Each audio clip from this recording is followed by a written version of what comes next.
Hey everyone, I'm Faith Atkins, and thanks for joining me for this week's Here and Now. And since it's Father's Day, we're checking out some dad-kid duos working together to compete in quarter midget racing.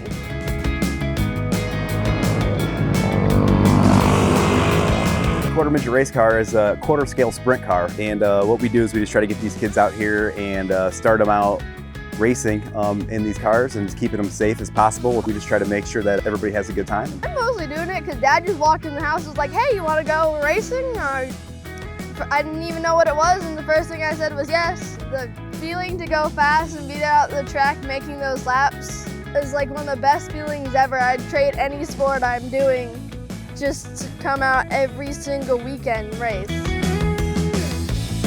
Me and my dad have a great relationship. Every time I come off the track, was the car okay? How's the car feeling?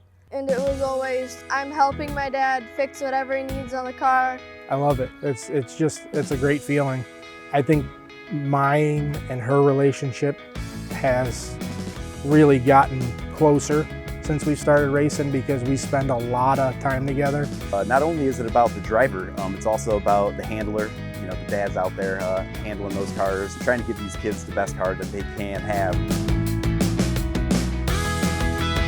We're really excited to have our national race in Toledo, Ohio. With that said, you're going to have a bunch of different families here, an awesome atmosphere, a lot of good, intense racing, some of the best racing in Northwest Ohio, I guarantee you that weekend.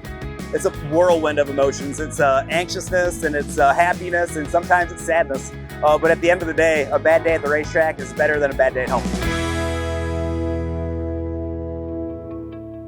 And the Maritime Academy of Toledo is receiving a generous donation for its newest program.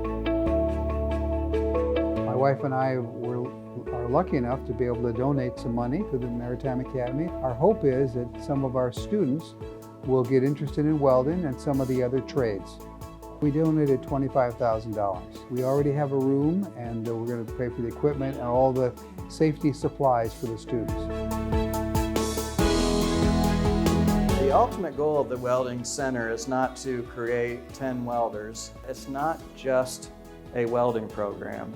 It's a way to apply abstract academic concepts to real life. And that's what the bridge that we're going to be creating for this welding program. They're taking things that don't exist and innovating and developing them. And so hopefully that program, with that concept and that goal in mind, will be able to enhance that creativity and those 21st century learning skills. Here at Maritime, our goal is to create a personalized learning experience. And if you think about it, at the very basic nature of utilizing tools, it's either fixing something that's broken or creating something from nothing. That is a skill that is essential for our teens and our students to learn.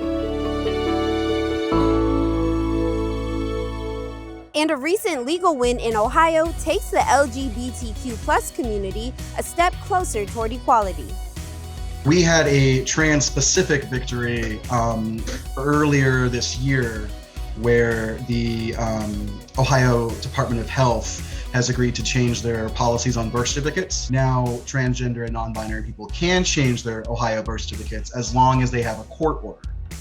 So that is a huge victory. Ohio is only one of 2 states that until recently couldn't change birth certificates at all. It's actually wonderful that this happened around Pride, but it's wonderful because we can finally recognize people's gender in a way that feels good to them and in a way that they don't have to out themselves. It's a major win because it helps the trans community be visible. This is like eliminating a lot of barriers financially, mentally, and emotionally. This legal advice clinic we're doing on the 26th of June is going to be birth certificate specific, so folks will understand what to do in their counties, because some counties are requiring other information that others aren't. So we're going to be registering folks online and on the Equitas Health website, and all folks have to do is register with their name and their county.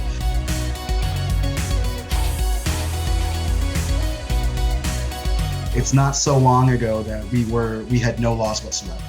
So change is coming. You have to keep fighting the good fight. For those who have fought many battles in the LGBTQ queer liberation, just want to say thank you.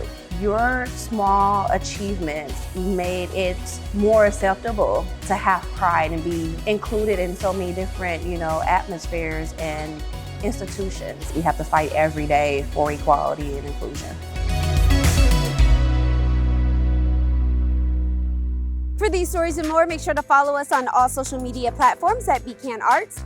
And while you do that, we have a quick break, but there's more BCAN Pulse after this.